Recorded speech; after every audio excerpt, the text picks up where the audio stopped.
Hi everyone! I shared on my story recently that I started selling homemade organic grass-fed beef tallow, and one of my friends asked me how I was making it myself, so I said I would make a video. So here it is. This is how to render beef fat to make beef tallow. So first you want to get yourself some beef fat. This is the beef fat that I'm going to use today. It's called suet, and ideally you want to get suet because it's just tastier, and yeah, I like it more than the beef trimmings. So you want to get yourself some suet. The suet is the fat that's around the organs in the cow, so around the kidneys and the liver. You can use the other fat like trimmings from steaks, but the cooking time will probably be less and the quality of tallow will be less too. So this suet is organic grass-fed, and I bought it from one of my local butchers that I go to. Okay, so the first thing you want to do is you want to start chopping it up.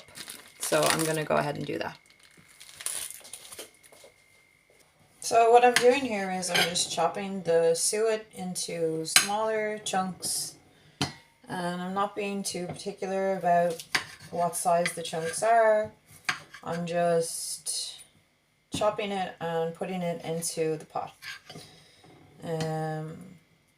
You'll see if you decide to make some tallow and you buy trimmings or suet, you'll see that some of the fat will have some meat pieces still attached, and I usually try to remove as much of the meat as I can, but if some meat gets into the pot, it's not really that much of a problem. So I try to take it off, but I'm not too fussy about it.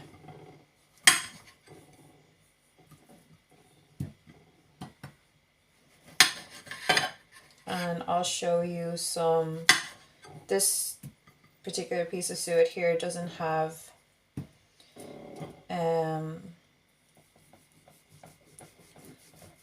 this particular piece of suet doesn't have any meat on it, but I'll show you some pieces that do have pieces of meat on it.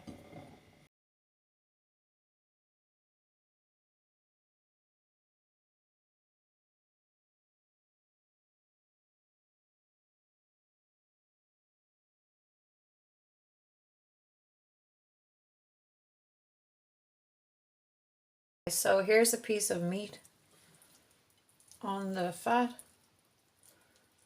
and I'm just gonna chop that off to the best of my ability and put the fat into the pot.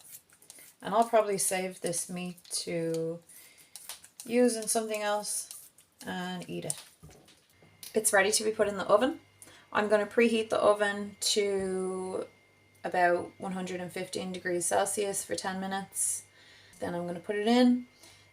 And by the way, I'm using a cast iron pot for this. And this is a pot that I got from my nanny, my grandmother.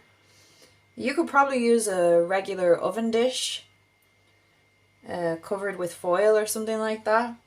But ideally, the cooking equipment that you'd need is a cast iron pot.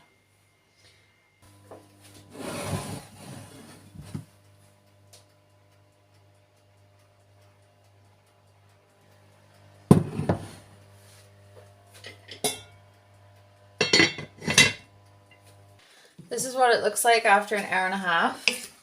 I was expecting there to be a little bit more fat in here after, a little bit more tallow in here after an hour and a half.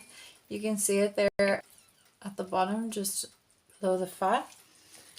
I'm just going to stir this suet around because sometimes the suet sticks together and just nicer to have it not stick together. It tastes better at the end. So I'm going to put it back in for about another hour and a half, and then I'm going to check it again.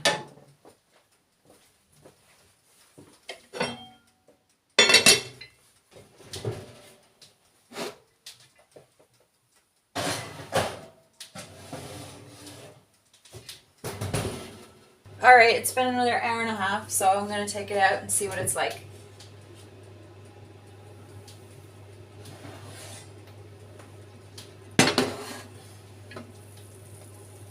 That looks better. Okay. I'll give it a stir. See how the suets kind of stuck together.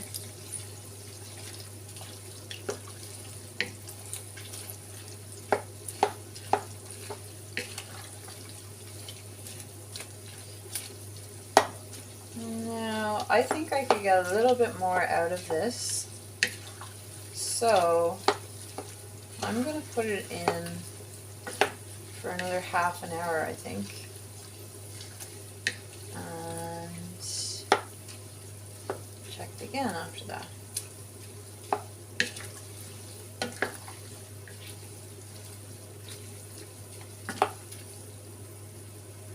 Yep.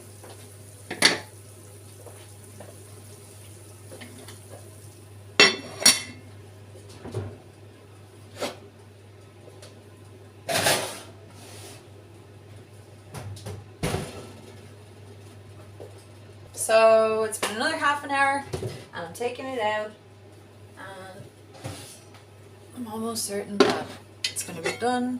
Yep, that looks good. Alright.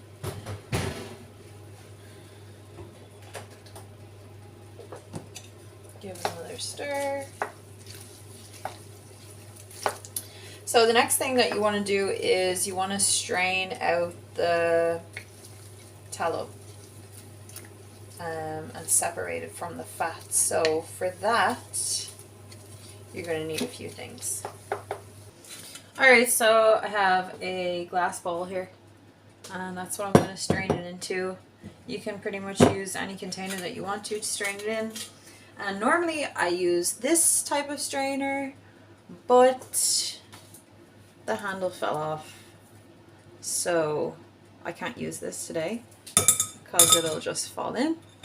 So I'm going to use this strainer for the first time and see, it'll probably be just fine. So I just pop that on top, and then I'm going to pour all of the tallow into the strainer.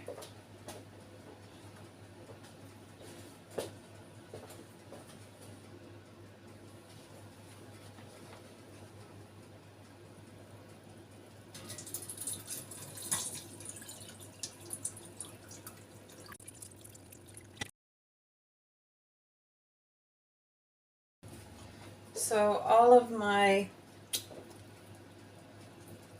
tallow is in the bowl now, and I'm just going to let it strain out a little.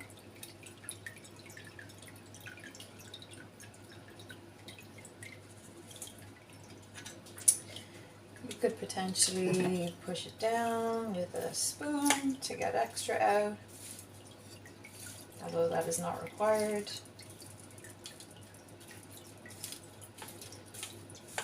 And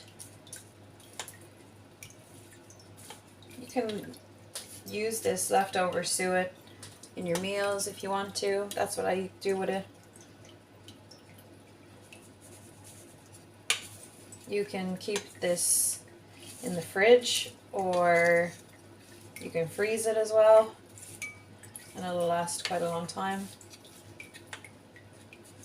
Alright, so now all of the tallow is in the bowl, and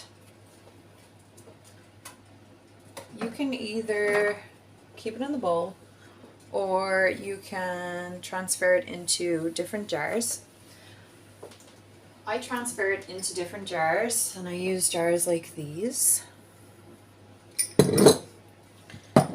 and maybe this one if it's a lot, or this one as well.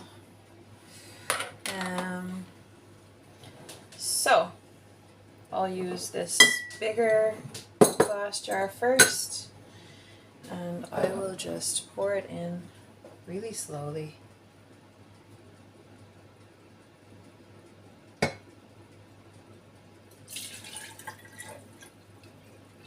Or maybe not so slowly. And I've made a mess, so I'm gonna go and just put a napkin underneath this jar, and that'll soak up itself. And next I'm gonna use the smaller jar.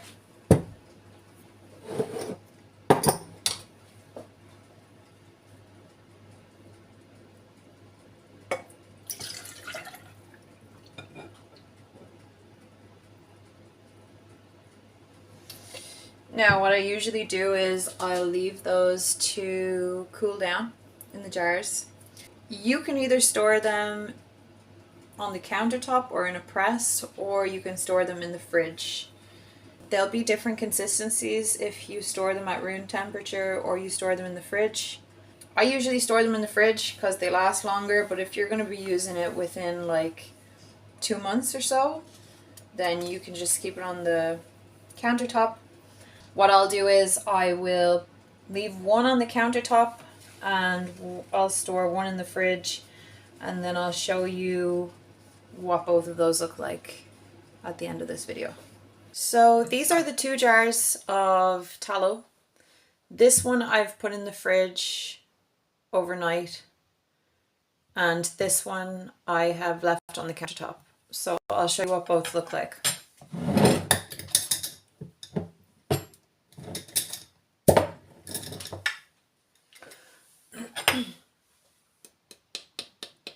So you can see this one is a little hard, and you got to kind of dig into it to get it to come out. And let's check out this one.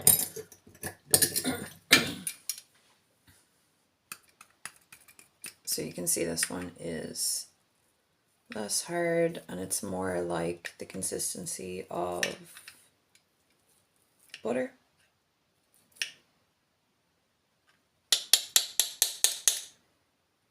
So I hope you enjoyed this video.